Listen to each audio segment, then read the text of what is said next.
do batismo de 11 irmãos nesta manhã. Você perdeu, dá uma glória a Deus bem alto.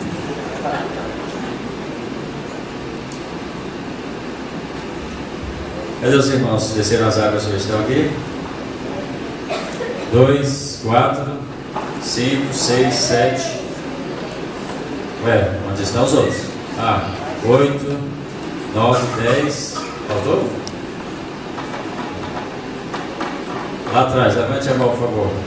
Lá na galeria. Levante a mão. 1, 2, 3, 4, 5, 6, 7, 8, 9, 10. Tá faltando um? O Caio. Faltando o Caio, né? Verdade.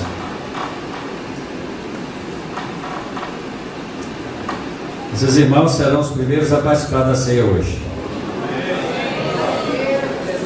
Nós vamos servi-los nesta noite, ensiná-los a servir. Então hoje eles serão servidos, na próxima eles servirão.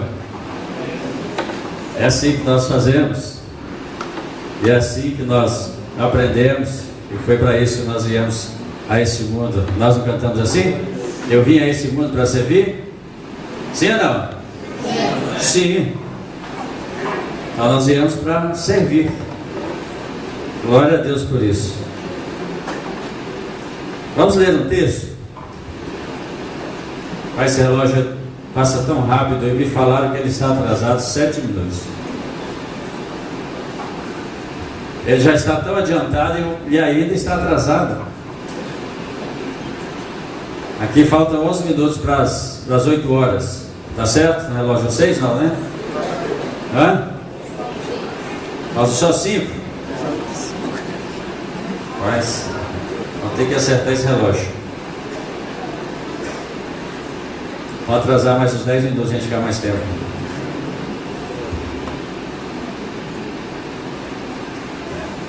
Encontraram a Bíblia? Então abre João, Evangelho de João.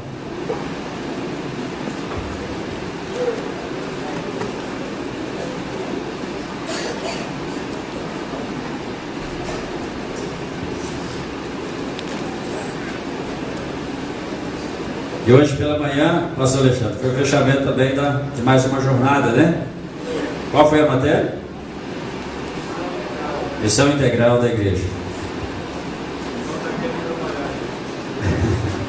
E diz que saíram os camaradas aí animados, rapaz, fazer alguma coisa. Vamos ver que projeto sai dessa equipe aí. Querendo fazer a missão. Eu vi uns campos muito bons ali no Peru, na Bolívia. Quem tem coragem de ir para o Peru pregar o Evangelho? Só os que não conhecem, né? Mas que bom. Tem gente animada, pastor. E alguns saíram do seminário hoje de manhã. Evangelho de João, no capítulo 1. Quem encontrou, diga amém. As crianças não vão sair não, né? Não tem salinha hoje não, né? Muito bem, então as criancinhas vão ouvir a palavra, né? Juntamente com o seu papai e mamãe, sentado do ladinho do papai e mamãe. Nós vamos pedir que agora ninguém saia mais. Adolescentes, jovens, juniores, permaneçam aqui dentro, a não ser um caso de emergência. De repente você comeu alguma coisa, não te fez bem, você precisa sair bem rápido. Só nesse caso. Do contrário, fique no seu lugar. Amém? Amém. Pode ser assim? Amém. Tá? E se você, papai e mamãe, der sede, precisar tomar uma água, uma questão de saúde, não peça seu filhinho para buscar, vá você mesmo, tá? Porque se você pede o filho para sair, você ensina ele a ficar saindo da igreja. Então você precisa você mesmo buscar, voltar e manter o seu filho sentadinho do seu lado. Isso não é impossível não, viu, irmãos? Minha esposa e eu criamos 3 na igreja e todos os 3 ficavam sentadinhos do nosso lado. Quando saía sem a gente ver, nós já chegávamos junto lá fora com ele. O que está acontecendo aí? Por que saiu? Eu vim tomar água. Eu vim tomar água com você. Vamos lá, pega para você e para mim. Bebemos água, vamos voltar. A Bíblia diz: ensina o menino no caminho que deve andar. Se a gente não ensinar, ele não vai aprender. Entende? Não tem esse negócio de criança não aprende, irmãos. No ventre da mãe já aprende as coisas. Isso é ciência. Sim ou não? Descobriram, e é fato, que no ventre da mãe o bebê já sabe as coisas. Minha esposa estava gestante do Lucas. Esse rapaz bonito que está aqui.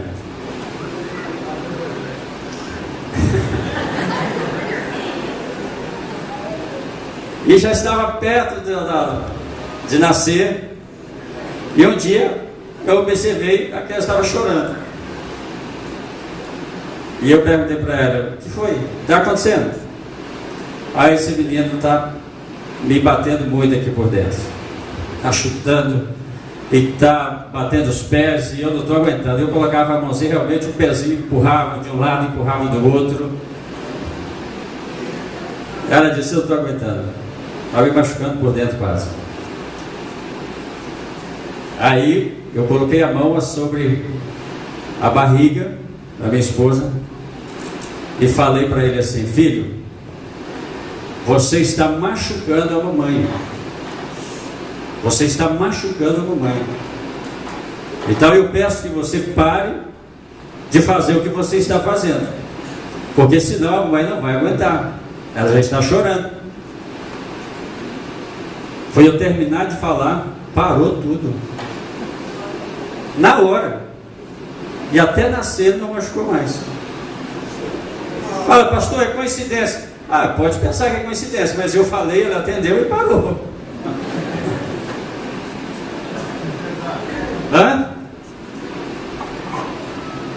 Então criança sabe as coisas. Nós é que pensamos que eles não sabem. Por isso que às vezes eles enganam a gente. Então eles são tão quanto inteligentes e sabem das coisas como nós. Não são tão maduros como nós, mas saber das coisas eles sabem. Então seu filhinho pode ficar do seu ladinho, tá? Tranquilo, sentadinho, tá? E não foi uma nem 2 vezes. Eu estou contando com testemunho porque eu vivi isso aí, nós vivemos isso, então eu posso falar daquilo que eu fiz. Algumas vezes chegamos em casa quando um filho nosso não atendia a nossa palavra de ordem para eles na igreja. Nós chegávamos em casa, a primeira coisa, quando abríamos a porta da cozinha, pegávamos eles pequenos, sentávamos sobre a mesa, e nós falávamos assim: eu quero uma explicação, por que você não me atendeu lá na igreja? Eu falei para você não fazer e você fez. Eu quero saber o porquê que você fez.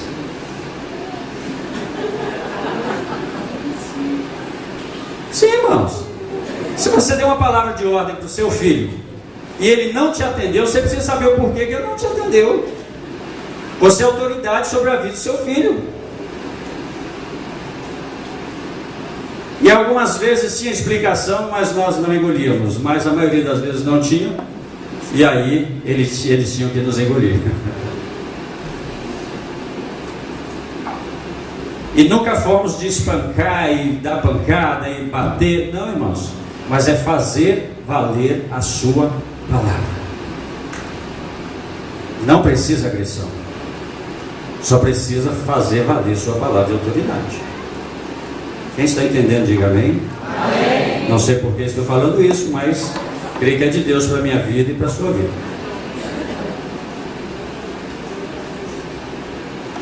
Então vamos lá.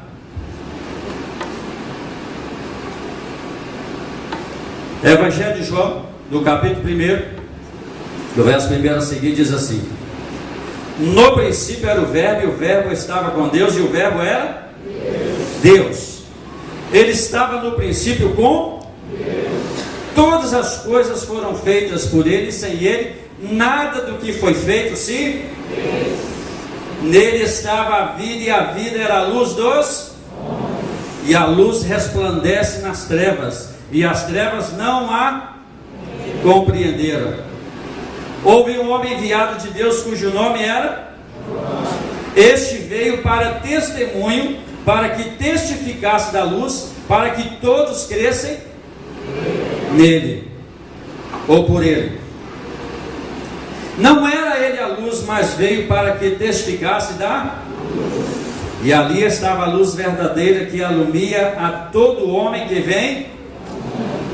Estava no mundo, e o mundo foi feito por ele, e o mundo não o veio para o que era seu, e os seus não.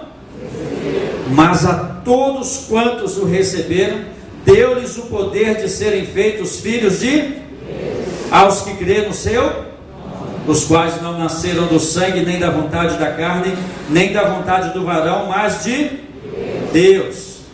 E o Verbo se fez carne e habitou entre nós, e vimos a sua com a glória do unigênito do Pai, cheio de graça e de verdade.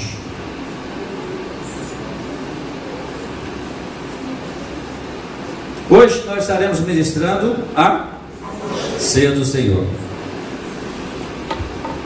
Um momento muito importante na vida da igreja. E o motivo, ou a razão de tudo isso, chama-se Jesus de Nazaré. Porque se não fosse Jesus, nós não estaríamos aqui, ou não seríamos igreja. Então seríamos um grupo de pessoas.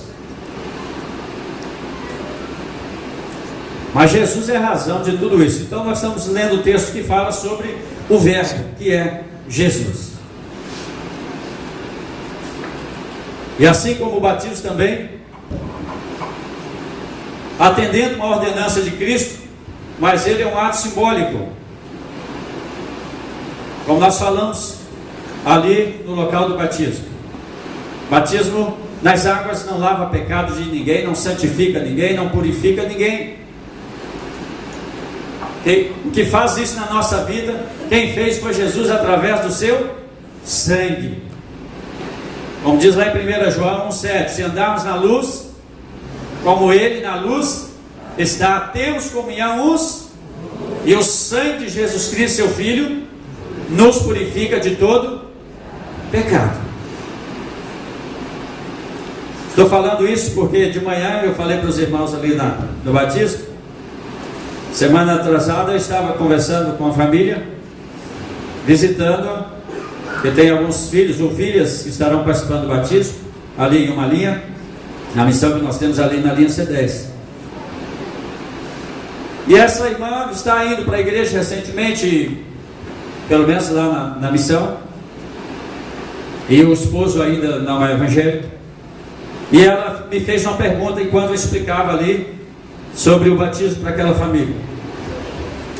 E ela disse: pastor, onde é que o senhor realiza o batismo? Eu disse: na piscina. Nós realizamos na piscina. O rio está ficando mais difícil, o acesso, né, perigoso e tal, e nós realizamos na piscina. Ela disse: pai, pastor, como é que fica esse negócio? O senhor vai e batiza o primeiro na piscina, e aí que ele sai, vai entrar o outro naquela mesma água contaminada pelo pecado que saiu do outro. Eu disse: irmã, a senhora não entendeu ainda. A senhora não entendeu o significado do batismo. E fui explicar para ela como é que funciona.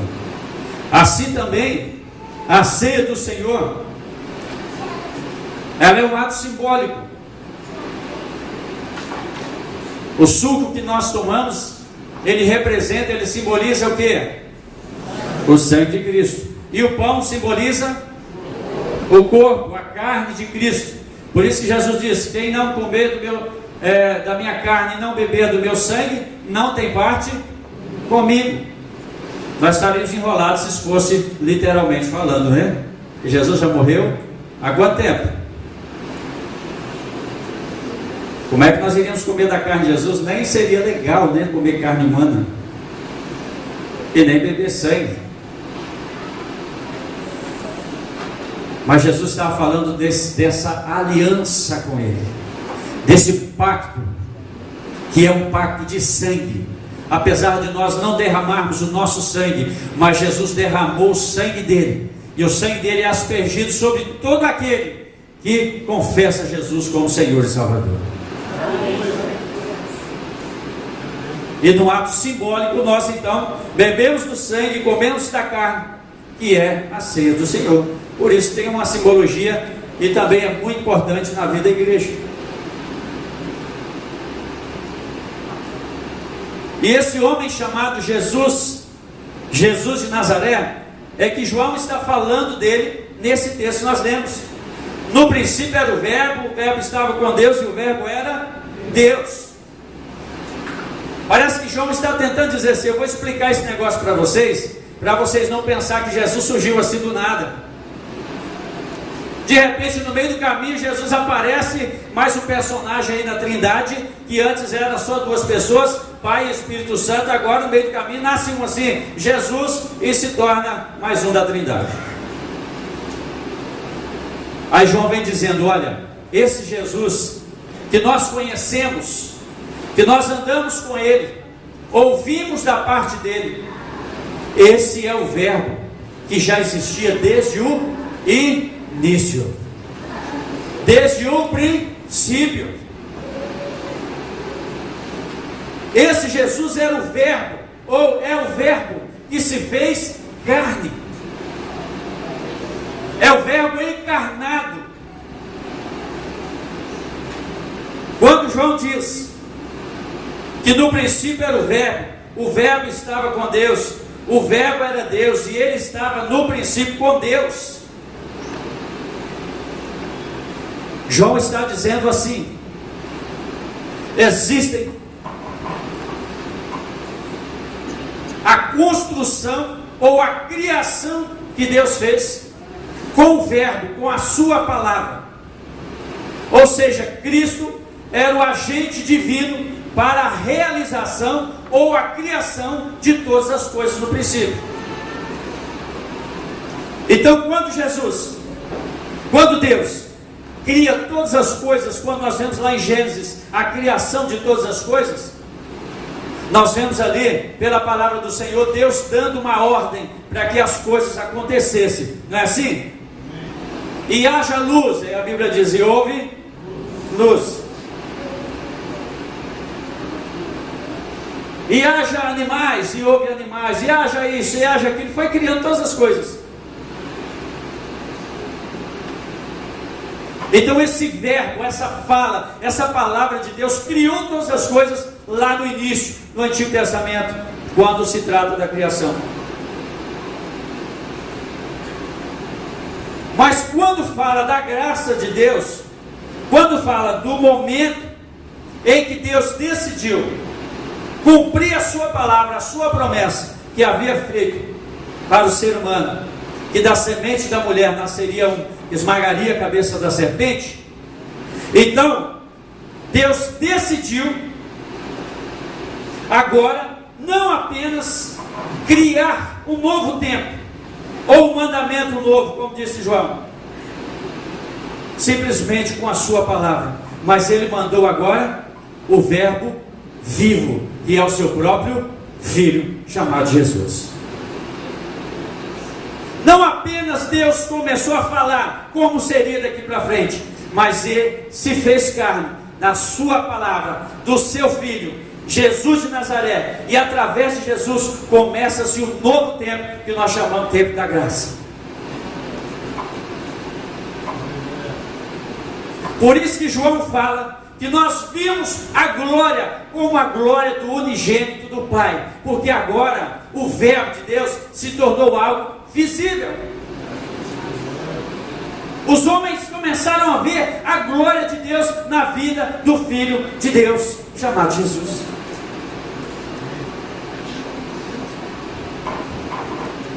E aí o versículo 3 diz assim: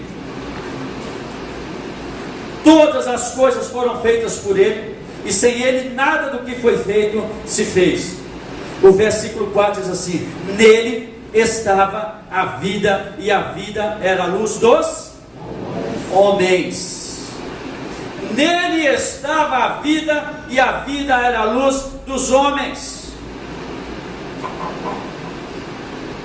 A vida estava em Cristo, e Cristo, que é essa vida, é a luz dos homens.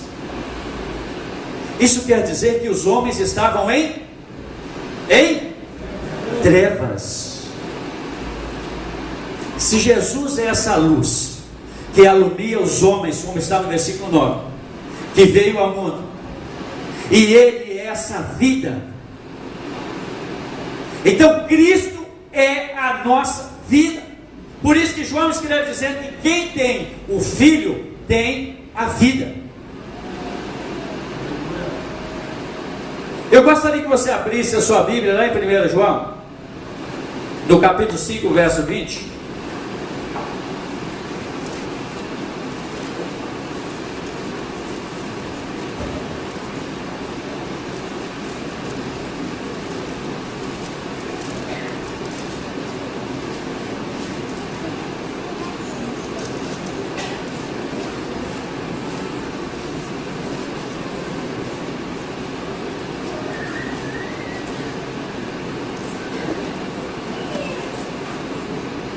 Amém?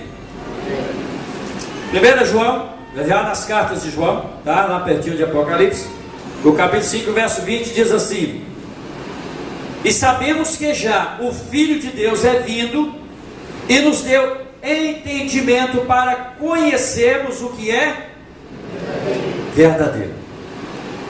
João está dizendo: olha, nós sabemos que o Filho de Deus é vindo, né? Ou seja, ele veio e nos deu o entendimento para conhecermos o que é verdadeiro. Então a verdade da parte de Deus para conosco, para com o ser humano, veio através do Filho, veio através de Jesus. Jesus é a verdade de Deus que se revelou aos homens. Então Ele trouxe esse entendimento para a nossa vida. No que é verdadeiro estamos. Quem está em Cristo?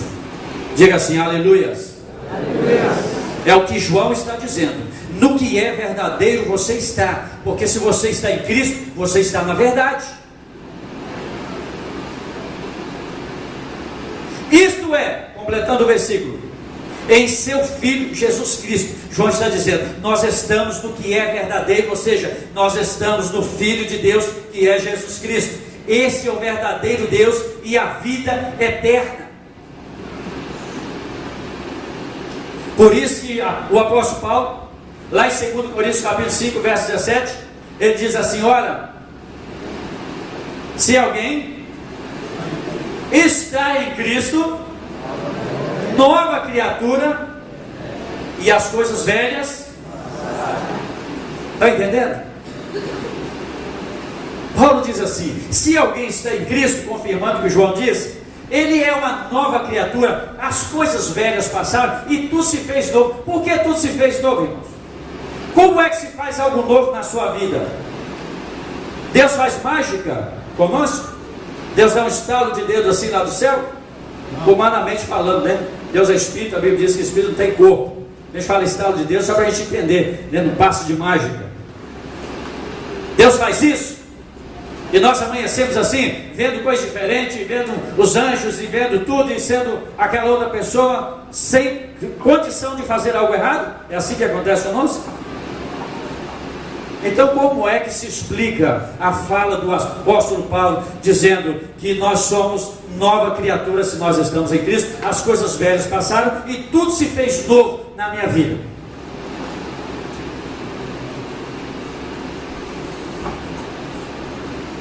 Por causa disso aqui que João falou.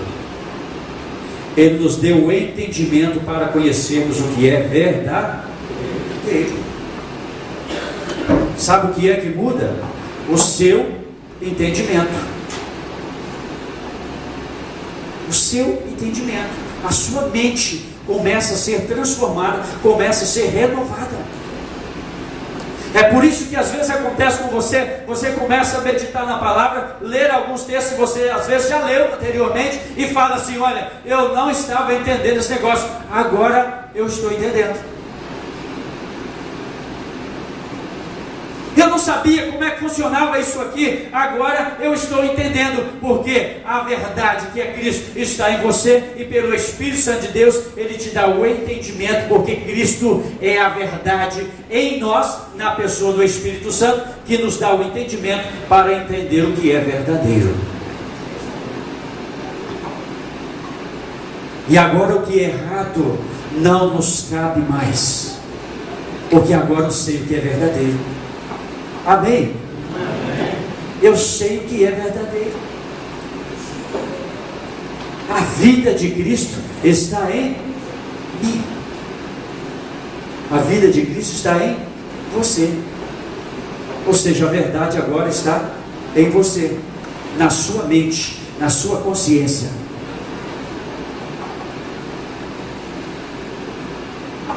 Amém? Versículo 8 do Evangelho de João, voltando lá no Evangelho, primeiro texto que nós lemos: resplandece nas e as trevas não a compreenderam. A luz veio, o mundo estava em trevas. A Bíblia diz que Deus, olhando os céus para a terra, não viu nenhum justo. O mundo estava em trevas. E aí veio a luz, que é Jesus, e resplandece nessas trevas, mas as trevas não a compreenderam. As trevas não entenderam a luz. E aí João completa dizendo: ele veio para o que era seu, aos seus não receberam. As trevas não compreenderam a luz. Vamos para o versículo 8, depois você vai entender melhor isso aqui. O versículo 8 diz que não era ele a luz. Ele quem? João. Agora o texto está se referindo no início a João, porque o versículo 6 diz: houve um homem enviado de Deus cujo nome era João. Começou a falar de João Batista,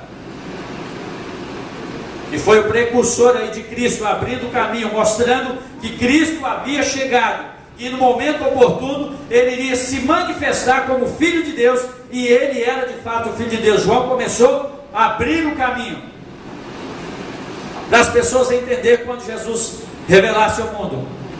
E o versículo 8 diz: não era ele, João, a luz, mas veio para que testificasse da luz. E o versículo 9 diz assim, ali estava a luz verdadeira que alumia a todo homem que vem ao mundo.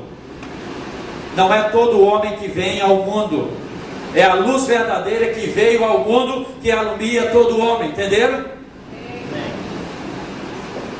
Inclusive tem tradução que fala diferente dessa aqui. Que vem ao mundo não é todo homem, mas é Cristo que veio ao mundo.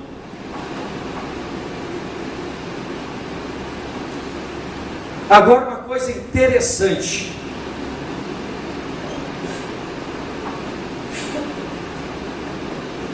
Cristo, essa luz que veio ao mundo, que alumia o ser humano,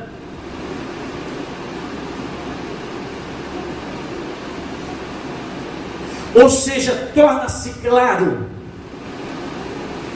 torna-se nítido para o ser humano, uma vez que há esclarecimento da verdade.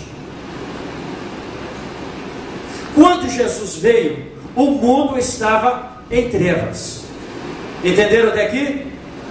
Quando Jesus veio, o mundo estava em trevas. Jesus, essa luz, veio e brilhou sobre essas trevas. Apesar de as trevas não compreenderem essa luz, porém, esta luz clareou a mente de todo ser humano. Através de Jesus Cristo, toda a raça humana, ele tem o acesso ao conhecimento da verdade, que é através da palavra do Evangelho do Senhor, na pessoa de Jesus Cristo. Todo ser humano tem acesso a Deus. Ou seja, todo ser humano tem agora o entendimento da verdade. O que torna agora eu e você, todos nós, responsáveis pelas nossas atitudes e decisões diante de Deus, uma vez que nós não estamos mais em trevas, mas agora nós fomos iluminados pela verdade que é Jesus.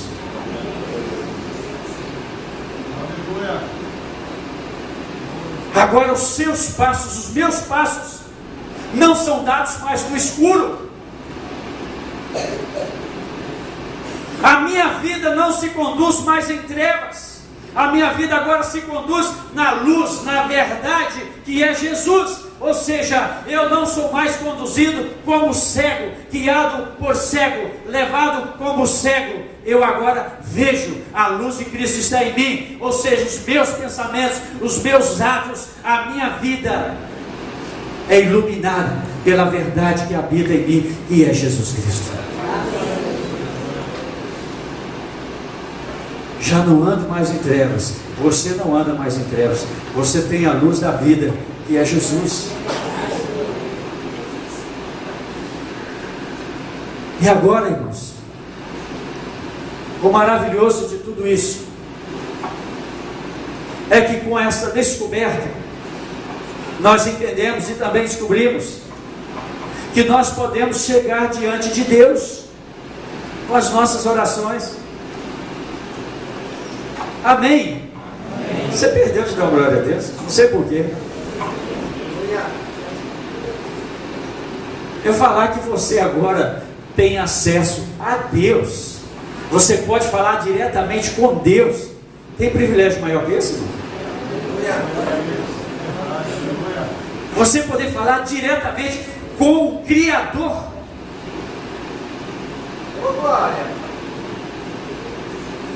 Você está entendendo isso? Você poder falar com o Criador, aquele que criou você. Você tem o maior prazer, quem tem os pais vivos, você tem o maior prazer de poder falar com seus pais, sim ou não?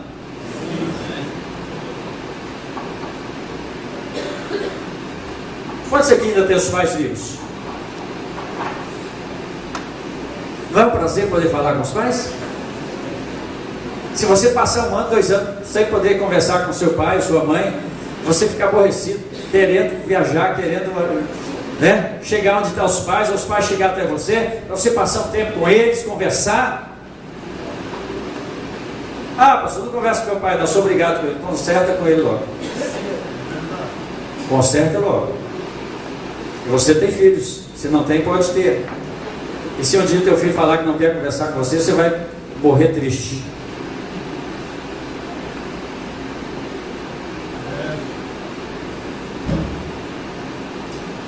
É a maior felicidade quando você chega perto do teu pai. Eu chego perto da minha mãe, não tem meu pai mais, eu abraço ela, dou um beijo nela, ela fica meio sem jeito, eu acho que eu já sou grande.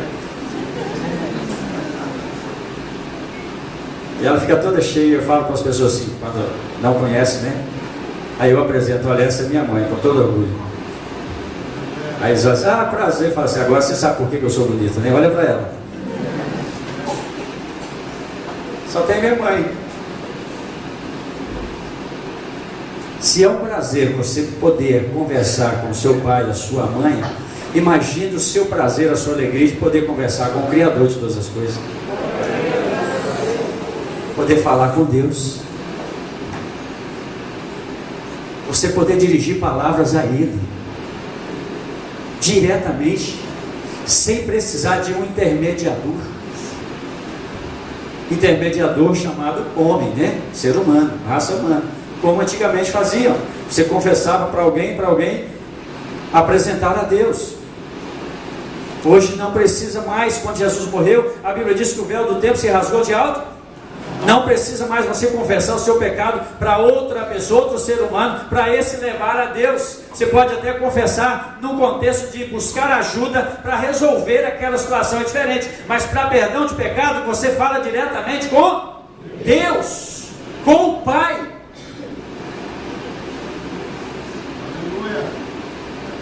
E uma vez que nós descobrimos isso, nós nos tornamos as pessoas mais felizes da terra.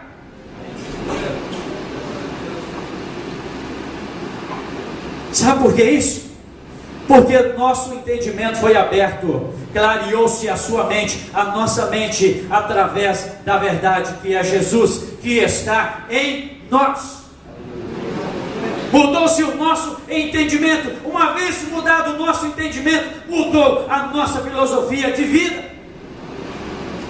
Ah, por que você não faz mais isso que você fazia antes? Porque agora virou crente? Não, porque agora a minha luz, a minha vida, a minha mente está iluminada pela verdade e essas coisas não me cabem mais.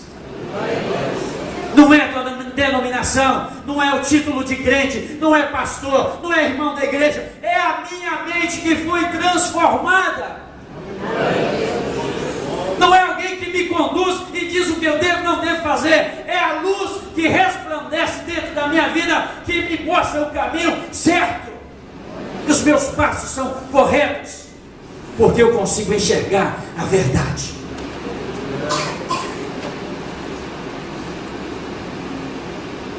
Essa é a verdade do Evangelho que transforma a vida do ser humano. Se a minha conduta, se a minha vida, se os meus passos não estiverem sendo dados por esse entendimento da luz da verdade que habita em mim, e simplesmente por represar, por medo de alguém ou de alguma coisa, eu ainda não entendi o conceito bíblico, não entendi a proposta do Evangelho para a minha vida. Porque o Evangelho não é pressão, é libertação, é transformação.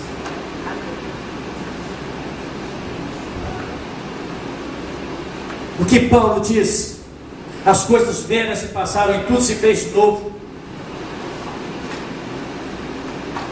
E em outro texto ele diz: quem roubava não rouba mais, e tantas outras coisas que faziam não faz mais.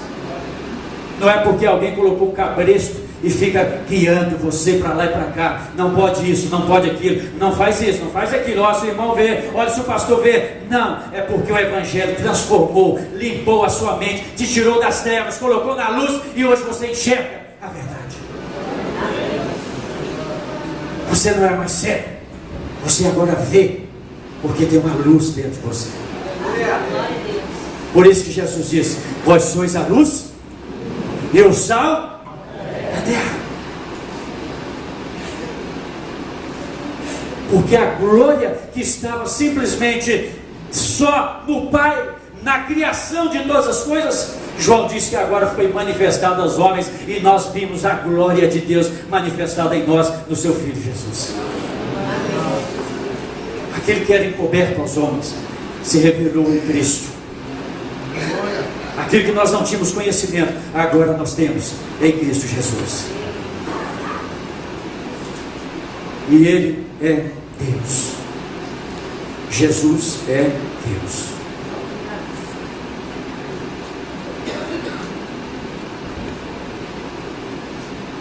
Já para finalizarmos,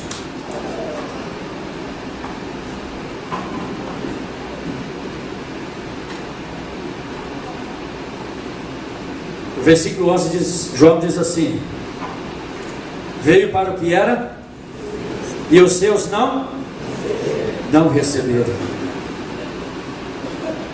Graças a Deus. Ele veio para o que era seu, mas os seus não receberam. Tem tanta explicação teológica desse negócio aqui, né, pastor Alexandre? Mas o que eu entendo, irmãos, é que Jesus veio especificamente para o que era seu. Porque Paulo fala outras vezes que ele veio para o judeu. E ele diz também em outro texto que a salvação veio dos judeus. Jesus veio para um povo, em primeiro lugar, um povo que já conhecia a promessa, já conhecia a verdade, pelo menos superficial, a verdade de que um dia viria o Messias. Só o povo de Israel conhecia essa palavra profética que um dia viria o Messias. Só o povo de Israel. Quem conhecia Deus? Só o povo de Israel. Quem falava com Deus? Só os profetas. Só o povo de Israel tinha acesso a Deus através dos seus profetas, sacerdotes, alguns reis que ouviram Deus falar também. Só Israel. Até porque Jesus não nasceu em outra nação, Jesus nasceu em Israel.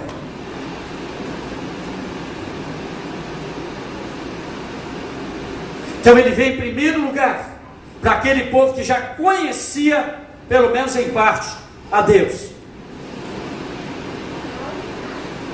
que já era um povo separado por Deus, escolhido por Deus, iniciando-se esse povo lá em qual o homem que Deus chamou? Abraão. Deus começa um povo em Abraão. Quando chama Abraão, diz: sai da tua terra, do meio da tua parentela, e vai para uma terra que eu te, e far-te-ei uma grande, e em ti serão benditas todas as famílias da terra. Promessa que Deus fez a Abraão, e em Abraão iniciou-se a nação de Israel. Então era um povo criado por Deus, do propósito do Senhor, que conhecia Deus e sabia da promessa. Então Jesus veio para o que era seu, esse povo que era dele. Mas os seus não. Como nação, Israel não recebeu Jesus como Senhor e Salvador, como Messias vindo da parte de Deus. Como nação ela não recebeu. Graças a Deus que muitos creram ali, né? Os apóstolos, discípulos de Jesus, que andaram com ele e aprenderam. Graças a Deus. Mas como nação, como povo, não receberam Jesus como Messias. Tanto é que eles mataram Jesus. Mas sabe por que nós estamos falando graças a Deus? Aí João diz assim, olha só a Bíblia aí. A garganta seca, de vez em quando tem que tomar um pouquinho de água, hein?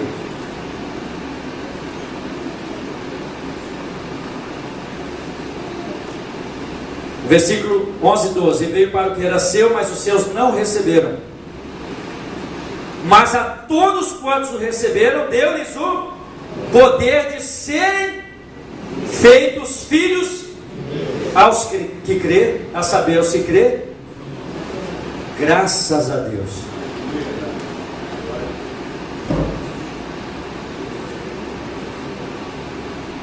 Mas deu-lhes o poder de serem feitos filhos de Deus. Você foi feito filho de Deus, amém? Amém. Foi feito filho de Deus. Pastor, eu já sou filho de Deus desde quando eu nasci. Não, você é filho de seu pai e de sua mãe. Criatura de Deus. E não deixou de ser criatura de Deus. Você é uma nova criatura em Cristo, amém? Amém. Mas você foi feito filho de Deus a partir do momento que você creu no nome de Jesus. Amém. Nasceu de novo. Por isso nós batizamos 11 nessa manhã. Entenderam isso, creram nisso, nasceram de novo em Cristo. Não no batismo, que nasceram de novo, mas no momento que receberam Jesus como Senhor e Salvador da sua vida. Graças a Deus que aí o Evangelho se espalhou a todos os homens, chegou a mim, chegou até você, graças a Deus. E hoje essa luz ilumina a nossa mente.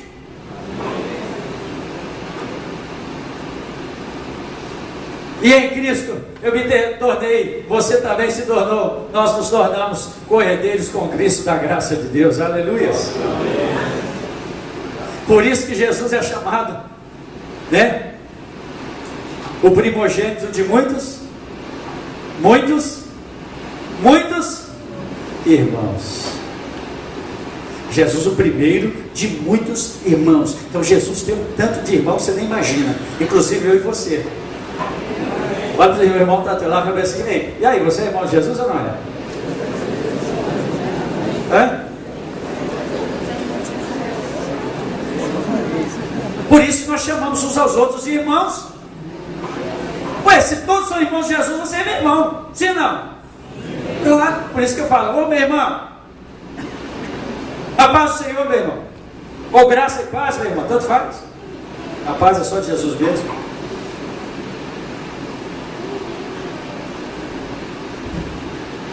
Graças a Deus, que todos quantos receberam ou creram no nome de Jesus, foi dado o poder de ser feito filho de Deus. Jesus está gerando filhos ainda hoje. Jesus não parou de gerar filhos. Está gerando filhos ainda hoje. Por isso que o Evangelho ainda é pregado nos dias de hoje. Amém? Amém. E essa luz continua iluminando mentes, coração, né? Nós falamos coração, que é a nossa mente. E muitas pessoas ainda estão entendendo a verdade. Vamos colocar de pé.